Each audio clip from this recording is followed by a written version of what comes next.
نحمده ونصلي على رسوله الكريم أما بعد فأعوذ بالله من الشيطان الرجيم بسم الله الرحمن الرحيم ومن أظلم ممن منع مساجد الله أن يذكر فيها اسمه وسعى في خرابها أولئك ما كان لهم أن يدخلوها إلا خائفين. وقال رسول الله صلى الله عليه وسلم أحب البلاد إلى الله مساجدها وأبغض البلاد إلى الله أسواقها رواه مسلم أو كما قال عليه الصلاة والسلام. محترم سامعین، آپ کے علم میں بات ہوگی کہ ابھی چند دن پہلے سپریم کورٹ نے کراچی میں ایک مسجد کے خلاف فیصلہ دیا کہ اس کو گرایا جائے، منہدم کیا جائے، جامعہ مسجد مدینہ طارق روڈ پر. اور پھر اس کے خلاف علماء کرام نے آواز اٹھائی کہ مسجد شہید نہیں ہو سکتی، اللہ کا گھر ہے، اور یہ مسجد لیگل طریقے سے بنایا گیا ہے. تمام جتنے بھی حکومتی ادارے ہیں اور جہاں سے ڈاکومنٹس کے ویریفیکیشن ہوتی ہے اور مسجد کے لیے NOC جاری ہوتی ہے، تو باقاعدہ طور پر یہ مسجد لیگل مسجد ہے، کاغذات اس کے سارے کلیئر ہے. لیکن اس کے باوجود جو جج ہے سپریم کورٹ کا، اس نے آرڈر جاری کیا ہے کہ مسجد کو 7 دنوں کے اندر اندر اس کو گرایا جائے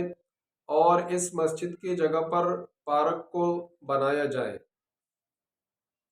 سب سے پہلی بات، یہ ملک پاکستان یہ اسلامی ملک ہے، اسلام کے نام پر یہ ملک بنا ہوا ہے، اور اس کا بنیاد جو رکھا گیا لا الہ الا اللہ محمد الرسول اللہ. اور پھر پاکستان کے آئین میں یہ بات لکھی گئی کہ یہاں پر جو فیصلہ ہوگا وہ قرآن اور احادیث کے مطابق فیصلہ کیا جائے گا، اس کے خلاف کوئی بل پاس نہیں ہوگا. تو کیا اسلام میں اور قرآن اور احادیث میں کسی جگہ پر جب مسجد کی تعمیر کی جائے اور مسجد وہاں پر آباد ہو، وہاں پر بیک وقت 200-500 نمازی نماز پڑھتا ہو، کیا اسلام اس بات کی اجازت دیتا ہے کہ اس مسجد کو گرایا جائے اور پھر اس مسجد کی جگہ پر پارک کو تعمیر کی جائے؟ کتنی بڑی افسوس کی بات ہے کہ اسلامی ملک کے اندر جو اسلام کے نام پر ایک ملک بنا ہوا ہے اور اس ملک کے اندر اس طرح فیصلے ہوتے ہو، پھر ہم دوسری مسجد بابری مسجد کا کیوں روئے؟ وہاں پر تو کافر آباد ہے، وہاں پر آبادی کافروں کی ہے. ملک پاکستان، یہاں پر مسلمان رہتے ہیں، اور یہاں پر پاکستان کے اندر جو مساجد آباد ہے، لوگوں نے اپنے مدد آپ کے تحت چندوں پر اور لوگوں نے تعاون کر کے ان مساجد کو آباد کیا ہے. حالانکہ مساجد کو آباد کرنا اور ایک اسلامی ملک کے اندر کہ جہاں پر جو ملک اسلام کے نام پر بنا ہو، یہ ریاست کی ذمہ داری ہوتی ہے کہ مسجد کو بنائے اور اس میں ہر چیز کا بندوبست کیا جائے. لیکن افسوس کی بات ہے کہ لوگوں نے تھوڑے تھوڑے پیسے کر کے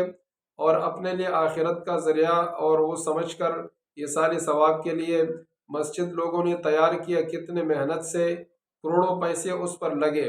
اور آج وہ 4-5 منزلہ مسجد، اس کے بارے میں یہ فیصلہ ہوتا ہے کہ اس کو گرایا جائے. ایک مسلمان کا دل اس بات کو کس طرح گوارا کر سکتا ہے؟ یہ کبھی بھی نہیں ہو سکتا. رب ذوالجلال فرماتے ہیں وہ لوگ کتنے ظالم ہیں جو اللہ کے گھروں سے دوسروں کو روکتے ہیں، اور ان اللہ کے گھروں میں اللہ کو یاد کیا جاتا ہے. یا وہ لوگ کتنے ظالم ہیں جو اللہ کے گھروں کو گراتے ہیں. اور حدیث پاک میں ہے، نبی علیہ السلام نے فرمایا کہ روئے زمین پر جو سب سے بہترین جگہ ہے وہ اللہ کے گھر ہے. تو یہ جو اللہ کا گھر ہے، اللہ کے زمین پر اللہ کا گھر، یہ اگر ہم سے برداشت نہیں اور کسی شخص سے یہ بھی برداشت نہیں ہے کہ یہ مسجد کیوں ہے، تو وہ اپنے ایمان کے بارے میں سوچے کہ میرے دل کے اندر ایمان موجود ہے یا نہیں. ویسے تو آپ لوگ سن رہے ہوں گے اور سنتے ہوں گے کہ اس ملک کے اندر کبھی کوئی حکمران آتا ہے، وہ رافضیت کو نوازتا ہے اور وہ شیعت کو ترجیح دیتے ہیں، اور وہ لوگ پھر اٹھتے ہیں صحابہ کرام پر طعن اور تشنیع کرتے ہیں اور صحابہ کرام کو برا بھلا کہتے ہیں، اور کبھی کبھار قیدیانیت اور اسی طریقے سے مرزائیت کو ترجیح دی جاتی ہے، اور یہ کوشش مکمل کی جاتی ہے کہ اس کو کسی بھی طریقے سے مسلمان ثابت کیا جائے اور ان کو بھی حقوق دی جائے، اور پھر اس ریاست کے اندر ان لوگوں کو باقاعدہ طور پر ان کو اور ان کی عبادت گاہوں کے لیے وہ ایکڑز کے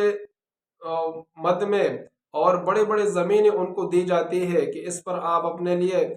کنیسہ بنائے اور اس میں اپنے عبادت گاہیں بنائے۔ اس پر پھر ہمارے حکمران شرکت بھی کرتے ہیں اور باقاعدہ طور پر ان کے ساتھ تعاون بھی کرتے ہیں، لیکن جو مساجد لوگوں نے آباد کیے اس میں غریب نے بھی دو پیسے ملائے اور اس میں امیر نے بھی اپنے پیسے ملائے، ان مساجد کے خلاف فیصلے ہوتے ہیں اور ان مساجد کو ویران کرنے کی باتیں ہوتی ہے۔ ہم سب کو سوچنا چاہیے کہ یہ جو ملک پاکستان ہے، یہاں پر ہم آزادی کے ساتھ عبادت تو کرتے ہیں، لیکن ہمارے عبادت گاہیں ان کو گرانے کی باتیں ہوتی ہے۔ تو یہ جو مغربی ممالک ہے اور غیر مسلم ہے وہ اپنے حربے استعمال کرتے ہیں۔ ابھی چند دن پہلے سعودی عرب کے اندر تبلیغی جماعت پر پابندی لگی، یہ جماعت جو ہے یہ قرآن اور حدیث سے ہٹ کر کام کر رہی ہے اور یہ جماعت یہ بدعت پھیلا رہی ہے۔ تو یہ طرح طرح کے لوگ اپنے حربے استعمال کرتے ہیں۔ تبلیغی جماعت جس کا دعویٰ بھی یہی ہے اور وہ یہی پکارتے ہیں کہ اللہ کے سوا کوئی کچھ نہیں کر سکتا، اللہ کی وحدانیت ہر وقت وہ بیان کرتے ہیں اور کہ اللہ سب کچھ کر سکتا ہے، اللہ کے علاوہ کوئی کچھ نہیں کر سکتا، تو ان کو بھی نہیں بخشا گیا، جن کے ذریعے سے اللہ تعالیٰ نے ملکوں کے اندر اور غیر مسلموں میں وہاں پر اسلام کو پھیلایا اور دنیا کے کونے کونے تک اسلام کو پہنچایا۔ جب وہاں پر وہ فیصلہ کیا گیا کہ تبلیغ پر پابندی لگائی جائے، اور ہم اس بات کو رو رہے تھے کہ حالیہ واقعہ یہ پیش آیا کہ پاکستان کے اندر سپریم کورٹ یہ فیصلہ کرتی ہے کہ یہ جو مساجد ہے یہ حکومتی جگہ پر بنی ہوئی ہے، اور یہاں پہ ایک پارک بننا تھا اور یہاں پر یہ مسجد بنایا گیا، اس مسجد کو گرایا جائے۔ اب ہم دوسرے ممالک کو روئے یا اپنے ملک کو روئے کہ جو ملک یہاں پہ ہم سے ووٹ لے جاتی ہے کہ یہاں پر مدینے کی ریاست قائم ہوگی اور یہاں پر عدل اور انصاف ہوگا، لیکن جب جو بھی آ کر بیٹھتا ہے اور اقتدار سنبھالتا ہے پھر ان کے فیصلے مغربی ممالک کے طرز عمل پر ہوتے ہیں اور غیروں کے فیصلے یہاں پر وہ صادر کرتے ہیں۔ لہٰذا میں تمام ملک پاکستان کے غیور عوام سے اور جتنے بھی لوگ ہیں دیندار لوگ ہیں اور کسی بھی شعبے سے تعلق رکھتے ہیں، عام لوگ ہیں یا خاص لوگ ہیں، ان سب سے میں یہ گزارش کرتا ہوں کہ اس بات کے خلاف مکمل طور پر آواز اٹھائے اور مساجد کی حفاظت کرے، مدارس کی حفاظت کرے۔ اللہ تبارک و تعالی ہمارے گھروں کو بھی محفوظ رکھیں گے اور ہماری نسل وہ بھی محفوظ رہے گی ہر قسم کے ظلم سے۔ اللہ تبارک و تعالی ہم سب کا حامی اور ناصر ہو۔ وآخر دعوانا ان الحمد للہ رب العالمین۔